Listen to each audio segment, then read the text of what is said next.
If you remove Jokic from the equation here, from the Nuggets, they become what, the Pistons?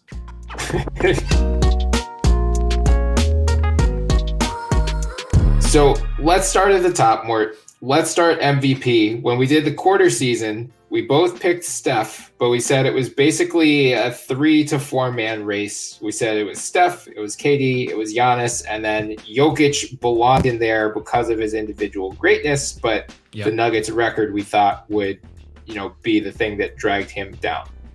Since that time, Kevin Durant has injured his knee and he's out through the All-Star break most likely, so he is probably out of the realistic running here. Stephen Curry has forgotten how to shoot, apparently. He's in one of the worst slumps of his career. Right. Nikola Jokic is still just destroying everything in his sight. And then Giannis and the Bucks are, they're only a game and a half out of first in the East, but they haven't been nearly as dominant as they have been in seasons past. Meanwhile, I think Joel Embiid has thrown his name into the ring since coming back from COVID. He has been absolutely unstoppable. So I think it's now probably, maybe you just replace KD with Embiid and it's still, I guess, a 4-man race, but who would you lean toward if you had to pick right now? Jokic. Me too. I mean, like we said last time, we were kind of going through the traditional means of like winning and taking that into context. I just don't care. I mean, yeah, they're only two games over 500, but look, they're in the playoff picture. They're the 6th seed as, during the courting time here. Jokic obviously is statistically the best player in the NBA right now. So I think you have to take that into account. I don't think you can go into this and argue wins and losses necessarily, especially considering all the injuries. You have the COVID season that we've talked about before. I just think you have to go with, what the award says, most valuable player. And that is Jokic, because if you remove Jokic from the equation here, from the Nuggets, they become what, the Pistons? Close to, I mean, with the injuries that they're dealing with Jamal Murray out, with Michael Porter Jr. out, like fully healthy Nuggets, different story. But we're saying, given the context of the Nuggets this year, they'd be a clear lottery team without Jokic. Right. And I mean, he like what he's doing in terms of advanced metrics. It's like, I don't care which metric you pick. The gap between Jokic and everyone else is substantial. Yep. Right now he has the highest PER of our all time at 33.0. Box plus minus, he's at 14.1. The next closest is Giannis at 10.4. Value over replacement player, he's at 5.2. Giannis is at 4.0. The EPM from dunks and threes, I checked it this morning. I think Jokic he was a plus 9.1, and then who was second? Steph is second at plus 7.8. Embiid and LeBron are tied for third at plus 7.1. Giannis is plus 7.0. So it's just like he is lapping the field in terms of advanced metrics. And you can argue, I mean, we saw this to some extent during Russ's MVP season, where it's like guys who just rebound a lot, get a lot of assists, score a lot of points. The way these advanced metrics are designed, this is kind of the way to break these metrics. But at the same time, Jokic is also shooting 57% from the field, 37% from three. He's only averaging 3.5 turnovers per game, despite how often the ball is in his hands. I mean, he is smashing his career high. His career high of rebounding was 10.8 prior to this year. He's at 13.9 this year. It's just, and defensively, I would argue he has gotten better as well. So he has. So with, Golden State slipping back a bit, they're now 3 games behind the Suns. And again, Steph is in somewhat of a shooting slump relative to his normal sizzling plus 40% from 3. KD's out. Giannis, I think, has a chance to, I'm not saying Jokic is running away with this thing like he did toward the second half of last season, but I think he's in pole position right now, and I think honestly, probably Giannis and Embiid have the best chance of catching him at some point. So what you're saying is my Embiid pick going into the season, which felt like dead on arrival, has somehow been resurrected. Yes, well, because he banged his knee in the first game of the season against Jonas Valanciunas, and then he got COVID, and it was just like, okay, well, that's that. The Sixers went into a tailspin for a while. I mean, prior to their meltdown against the Clippers last night, they were one of the hottest teams in the league over the last month. They had won, I think, 11 of their last 14. Right. And, you know, if they don't trade Ben Simmons by the deadline, which seems increasingly likely, the reinforcements that we thought would be coming for Embiid at some point this year may not be coming. So he might just have to continue shouldering this absolutely massive load. And yeah, I mean, the Sixers just absolutely shat the bed and blew, I think it was 24-point lead against a Clippers team without Paul George and Kawhi Leonard. So that's not great. And Doc Rivers, we're not going to be bringing him up in the Coach of the Year discussion that we have later. Oh, wait, Doc, you're sure you don't mean Greg Popovich? But Embiid had 40 points, 13 rebounds, and 6 assists in that game. 2 days prior, he tied his career high with 50 points in only 27 minutes against the Orlando Magic. Like, what he is doing right now, I don't think I've ever seen him playing at this high of a level before. I'll do you one better than that stat line. So over his past 16 games, he is averaging 32.6 minutes per game, and he's scoring 33.5 points. It sounds right. I mean, he had the streak. He tied the streak of it was 8 consecutive 30-point games.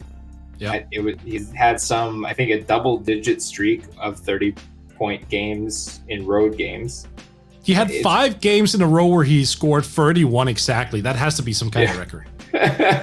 It's like NBA scoregami. Right. Yeah, I mean, he's been sensational. And I think I do want to caution Sixers fans here, because I saw someone on Twitter today say this, and I want to preempt this conversation. They were saying, like, what Embiid is doing lately, like, it's an absolute joke if he does not win MVP. And we already drew the battle lines last year between Embiid and Jokic. And I just want to enjoy both of these guys, because I think they are both sensational in their own ways. It is not a joke if Embiid does not win this award. Nikola Jokic is playing that well, and just watch a single Nuggets game. I was going to say 3 or 5 Nuggets game. Watch a single Nuggets game and see how dependent they are on him on the court. And then when he's off the court, how quickly they fall apart. I mean, the plus minus stats are what has happened throughout Embiid's career with the Sixers. So I think Jokic is the right pick right now. And honestly, moving forward, I want to see what his value is right now on FanDuel. Oh, he's a plus 500. All right, so Steph is still the favorite at plus 200. Giannis is plus 360. Jokic is plus 500. If Jamal Murray comes back, which sounds like it's going to happen, I saw someone today say it may happen around the All-Star break. Right. If they get Michael Porter Jr. back at some point, I don't know if that's going to happen, but they haven't ruled it out. The Nuggets could go on a second half surge here, move up to the 5 seed or even possibly the 4 seed. And then that is even harder to poke holes in Jokic's case. At least now you can do the record, only 2 games over 500, 6th seed in the West, whatever. But it just feels like no one is running away with this award right now.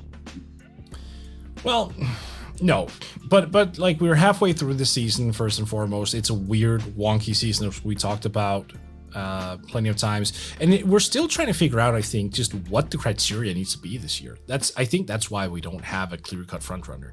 And I agree with you. Giannis right now could have a stretch of games and he could take over and he could be number 1. It's just so wonky is kind of my point here. We really don't know whatever the criteria is. Should we take into account winning? That's one thing, of course. Teammates, injuries to teammates. How have we dealt with that before? Because I think we've done that a little bit inconsistently as well. Sometimes when we talk about certain MVP candidates, we're holding like record up to them, and we're saying, well, because of this guy had not been on a 50-win team, he shouldn't really win. But then we're not really making the argument, oh, yeah, maybe 2 of his starting teammates have been out for like 6 weeks during the course of the season. So my point here being, MVP is such a nuanced thing that I don't think we can really midway through the season like cement anything. It's such a fluid thing that right now I have Jokic because I think flat out he's the best player, but we've still got like what, 40 odd games to go, roughly. A little bit less maybe. A lot of things can happen, and like KD going down, game changer for this whole award. Embiid going on a hot streak, that's a game changer. If he sticks with what he's doing right now for the next 20 games, well, should he leapfrog Stephen Curry? Probably, at least if Steph is not going to respond. So this is one of those things that we just need to keep ourselves updated on what's going on with these players, like on a game-to-game basis. It's certainly an interesting run, I would say, this year. A lot of people who are deserving, a lot of players who could enter the conversation, some could fall out. It isn't one of those clear-cut years, which I really appreciate. Yeah, I mean, it's a good problem for the NBA to have, that there are 3, 4, 5 viable MVP candidates. And you're right. I mean, like Kevin Durant was front and center in this race until he got hurt. So, knock on wood, all of these guys are going to stay healthy. I really genuinely hope we don't have any more injuries, because we've already had enough between injuries and COVID. We've already had enough guys miss time. Like, let's get through the rest of the season healthy here. But yeah, I mean, right now, like if I had to pick today, if the season ended today, I would pick Jokic.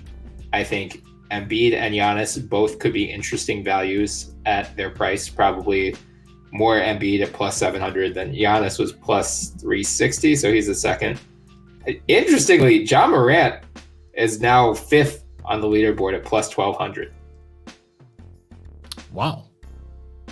Ahead of KD. You know what? I shouldn't be surprised about that. Why did I say wow to that? That makes sense. It's I know. We've gotten so accustomed to these major stat lines that I think it's almost hurting a guy like Ja. Like, okay, let me just look it up. I think off the top of my head, he's like at 25 something, right? Yeah. 25 points, 5.8 rebounds, and 6.9 assists. So effectively 25, 6, and 7. That's a good ass line. Yeah. But we're somehow, I think this is the Russell Westbrook effect that's taken over. Like, we've gotten used to the triple-double thing. We're then seeing Luka doing, like, hell, we're seeing DeJounte Murray being, a rebound and an assist away from averaging a triple-double. So whenever a guy is like, ho-hum 25, roughly 7 and 6, right. We're like, is that it? and that's ridiculous, because it's completely preposterous, because he's playing a great brand of basketball. Like, he is taking over, he's leading his team, he is, like, at what, 20, 22, 23, he has become the leader of that unit. And this is an elite team. This is a team that, over the next couple of weeks, can catapult themselves, if they aren't already, into championship contention. So he should absolutely be in it. It's dumb that I don't even give him a mention up top, because he deserves one. Well, luckily, I think he has an all-star spot locked up, so that will be a silver lining. And he's right now, I can tell you, he is the favorite to win another of these awards that we'll get to in a bit, which is going to really piss you off. But he might get his shine even if he doesn't win MVP this year. Right.